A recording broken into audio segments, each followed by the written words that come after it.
We are live. We are also direct. She leads, she sells with Jessie Kwak, who is a prolific author with 20 books under her own name, who is a ghostwriter, book writer, helping coaches, experts to really become the authority in their space by telling their story in their tone, in their language, in order them to succeed. She cut her teeth on a decade of B2B marketing, copywriting, learning how to tell stories that make business impact.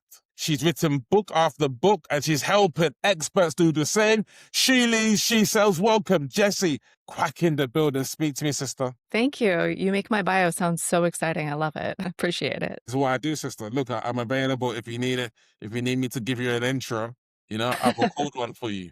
It's no problems. Excellent. Who's ideal? Let me know. Who is ideal for you as a client? Are they a seven-figure business owner or are they a female executive coach? Speak to me. Yeah, so my ideal client is somebody who has kind of a body of work, they've got workshops, courses, some sort of IP that they've been working on, and they're ready to turn it into a book. And I tend to work with people who they've been in business for a while, they've got an impactful story that they want to tell. As far as role, they might be a CEO, they might be an entrepreneur, the business owner. I work with coaches, consultants, anybody who just kind of has that level of expertise that they want to share with the world. And then kind of the extra layer on that is that I don't tend to work with people who just want to get a book out there and have it as like a lead magnet or something that's kind of, well, I just wrote it and there it is. These are people that really want to make an impact with their story and with their work. And so there's a lot of kind of getting into the deeper meaning of why we're doing the book, as well as what will the book do for your business. So it's kind of this double, heart-based thing, but also very business-based. Thanks for sharing. Yeah. Visibility is queen in the marketplace. How do you get visible to your target market? Honestly, it's a lot of one-on-one networking, referrals, just trying to build that community. In the last year, I've been trying to get more active on LinkedIn, Instagram. I'm building a newsletter list. So I am building more kind of content to attract people into my world. But primarily, I find that my most effective way of marketing my business is just having conversations with people, just one-on-one over and over again. Amazing. And it comes down to conversion. She leads, she sells. How do you sell to people? Is it workshops? Is it on consultation calls? What does your sales process look like? It's primarily consultation calls. And sometimes if they're local, that looks like an in-person coffee. If they're remote, then we're just, meeting on Zoom. Sometimes, because I work as both a ghostwriter and a book coach. And the book coach is obviously a little bit, it's less of a price tag to it. And so doesn't require quite the hand holding in the sales process that ghostwriting does. But ghostwriting, most of the time I've had a longer relationship with somebody. We've had multiple calls and then they're finally ready to convert. I can think of one person though, that she heard about me from somebody she trusted. She was ready to work with me right away. And on the first call, I was like, all right, so, do you want to talk more? And she's like, no, just send me an invoice. Let's do it. Let's get started. I was like, whoa, okay, awesome. So, but again, she was coming to me warm from a referral from somebody she really trusted. Okay. And how are people monetizing on the back end? So in terms of, do you also deal with the marketing? How do they monetize from having a book? Yeah. So the interesting thing about writing a book to help your business grow is that there are so many different ways that you can use it. But the primary way that I tell people not to think about monetizing is the book sales. So that's probably the first thing most people think of is like, oh, I'm going to sell 1 million copies of this and that's how I will make money back. What's really going to happen for most of my type of client is that you are going to get coaching clients from it. You're going to get new gigs. You're going to get people into your workshops. I have one client who hired me to ghostwrite his book because he was looking to get more kind of corporate consulting gigs. And, so one or two of these projects is going to more than pay for a ghostwriter fee, once those land. And so, I'm seeing now as he's made this pivot and he's just doing so well with it. But yeah, it's more about the business opportunities speaking engagements, things like that, and less about how many copies is your book going to sell and will you make money that way. Amazing. As we know in the movie Grease, tell me more, tell me more. How do we find the speaking gigs? Let's unpack that. So Yeah. how do people find speaking gigs, get the podcasts, get the corporate gigs? Like, let's take one by one. Let's dig in to each of them in terms of how you'd position in order to get those. Yeah. So, I mean, it's still you going out after it, you sending those pitches, you making Yes. those contacts. But what the book does is it gives you this, it's kind of when it comes out, it's an event that you can really rally around and be like, I've got a new book. Yes. Here's what makes me the expert in this field. And so it gives you this really great marketing event and opportunity to reach out to people. But with a nonfiction book for your business, it's not just about like launch day and then you never talk about it again. Like it's an evergreen asset that for years and years to come will continue to make you the authority in your field. And so you can always point to it and be like, hey, so I'm reaching out to you because I saw you're doing this conference and I'm applying to be a speaker. I literally wrote the book on the topic that I want you to hire me to come speak on. You can reach out to local organizations and say, hey, I literally wrote the book on this topic. Let me come and do a training for you. And so it just gives you that positioning. And then, of course, people will find it. If they love it, they're going to recommend it to their friends. They're going to say, hey, I heard this person speak. I bought their book. And now I'm going to, you really need to read this and check them out for the conference you're organizing. Amazing. When your coaching clients finish their books, do you outsource someone to do the line editing and the proofreading? Like, do you have a whole team that does that? Yeah, so I do developmental level editing for clients, and that's the you come to me with a draft or we worked together on a draft and I go a very high level, like, move this here, think about adding more stories here. I do that level of editing. But the real more detail level stuff I hire out for people. And that's, I honestly people are good at editors are good at one or the other. I have found like some are really good big picture, some are really good like here's the grammar. I'm more of a writer than an editor, so you don't want me looking at your grammar, to be perfectly honest. So yeah, I hire out that part of it. And then when it comes to publishing, some of my authors have a book deal already with the traditional publisher or are looking for one, but most of them are putting the book out themselves. They're publishing it through their own platform as self-publishing. And so I connect them with people who do the layout, the interior design, book covers, things like that. I have quite a few vendors who are experts in that category. And then I also, if people are looking for marketing help, I have quite a few partners who are kind of these hybrid publishers that will help you get your book distributed, get it produced, market it if you want. And so there's a lot of different levels of help that you can get as an author to get your book out, whether you're going traditional or self-publishing. Wow.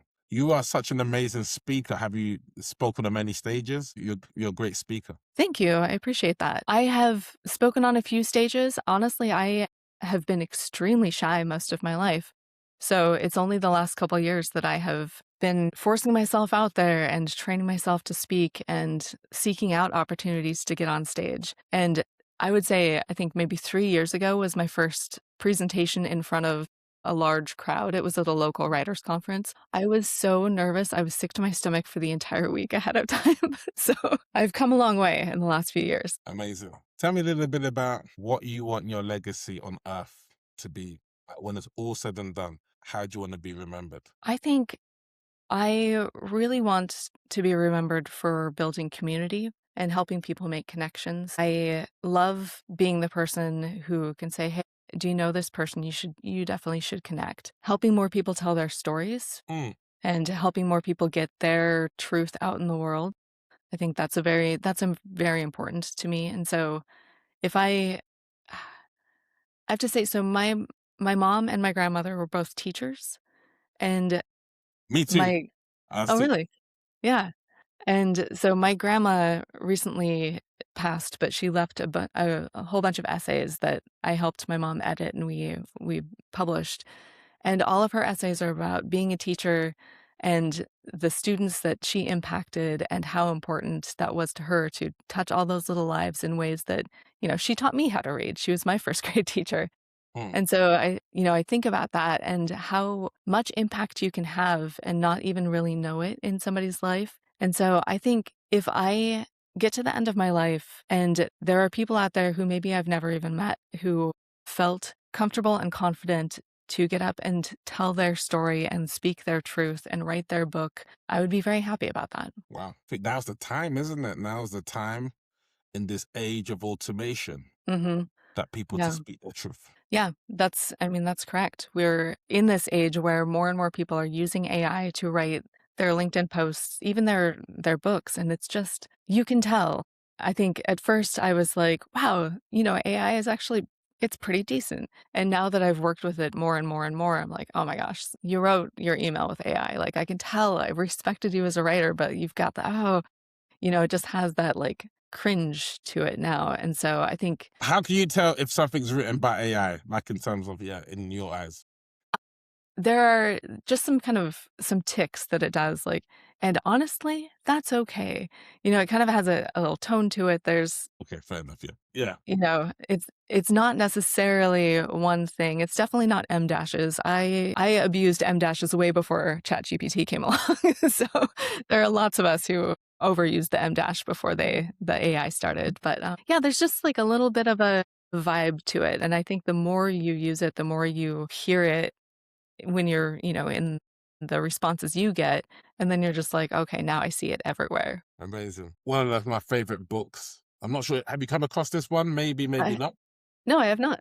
Yeah, but it's a money mindset book, really leaning upon how the external money reality Hmm. always comes from within. Yeah. And so our bank balance has no indication. It's not to do with necessarily a scarcity on the outside. It's that scarcity in us because we have the abundance, we have the limitless, we can do all things. So this is my go-to for money mindset. What are you reading recently, and what's a lesson that we can learn from what you're reading recently? Well, I recently attended the nonfiction author conference. Mm. It was a couple weeks ago, and Mike Michalowicz was the keynote speaker, and he wrote Profit First and The Pumpkin Plan and a bunch of other kind of business related books. And his most recent book is called The Money Habit. And as one of the first attendees of the conference, I, got a free copy sent to me. And so I've been reading through that the last few days and really enjoying it. And the lesson from it is basically, instead of spending and then like paying for what you've spent, it's kind of an envelope method for your bank account. Like, okay, if your paycheck is X amount, put X amount in this account and this account and this account and this account. And it just is kind of a shortcut for, instead of just estimating how much you need for different categories, you have it already allocated in these little accounts. And so it's kind of a cheat code for your brain. You look at your bank account and you're like, okay, well, I can't go out to eat this week because I only have $50 in the go out to eat account, as opposed to, I don't know, I'll just go out and we'll see, take care of it later. So Mm. it's an interesting shift. Yeah, I think it's always good to get in different rooms, have different conversations with people, and conversations with people, learn new skills. That's the great thing about the space that we're in, right, Jesse? To really lean into the different connections and learn new skills, right? Yeah. And I love just talking with other entrepreneurs who do nothing like what I do. I mean, that's my favorite part about my job is that I'm constantly learning from people who founded startups and people who Yeah. coach speakers and things where I'm like, oh, okay, I don't know anything about that. Tell me more. I'm one of the women that I'm working with as a book coach right now. She's writing a book about dog behavior. And Okay. so I'm learning, I don't have a dog. So I'm like, okay, every time I see my neighbor's dog, I'm like, well, okay, I learned this from talking with her today. Yeah, the ears are doing whatever she said. So I just love talking to people. Let me know what the plan is for the rest of the year. Like, what would make it a good year in terms of your impact and your influence for the rest of the year? Yeah. So one of the things that I'm hoping to do by the end of the year is to launch a membership community where I can support a group of authors who are all kind of working on nonfiction books and, create content for them and have a community where they can find support and organize writing sprints and things like that. Because I think I have seen a lot of these communities and I've been parts of them, but most of them are focused on fiction authors or people who are writing maybe a memoir, Good. you know, kind of a life. I'm writing my life story near the end of my life sort of memoir, as opposed to the type of clients that I tend to work with, which are people who are writing a book in support of their business. They are business people. They're even if they're working on a memoir, it's because they're working for a speaking engagement, things like that. And so people who are a lot more focused around this business idea, there's just not really anything out there for them. And so that would be my ideal goal by the end of the year, is to kind of have created this space where those kind of folks can gather. Perfect. Good to connect with you. Let them know how they can contact you and who specifically you're looking to serve, Jessie. Yeah, so you can find my writing and my services at story-rebel.com. I'm on LinkedIn, Jessie Kwak. That's probably the best way to connect with me. And people that I'm specifically looking to connect with, besides, if you're looking for help writing a book, that's awesome. But I'm also going to be doing monthly trainings for this membership community. And so if your audience aligns with people who might be writing a book, for these same reasons, then I'd love for people to reach out and yeah, maybe we can find a way to collaborate or, bring me in to speak for your community, things like that. Like I'm actively looking for those kinds of collaborations. I think you're awesome, Jessie. You've got a very pure energy. I can tell that you've done a lot of inner work. Am I correct? Your chakras seem very aligned. Thank you. Yes, I have done a lot of meditation and Good. I can trying sense to work on all that. I can sense the equanimous energy. Good, because I was actually up. I'm on the Pacific Coast time, and so it's 8 a.m. my time, and I woke up way too early this morning and just like my brain buzzing, and so I'm glad that I managed to get myself calm for this interview because 30 minutes ago I was trying to like deal with some technology. Okay. Oh, no, definitely appreciate you. She leads, she sells, Jessie Kwak in the building. Get your books. Get booked with Jessie. Peace.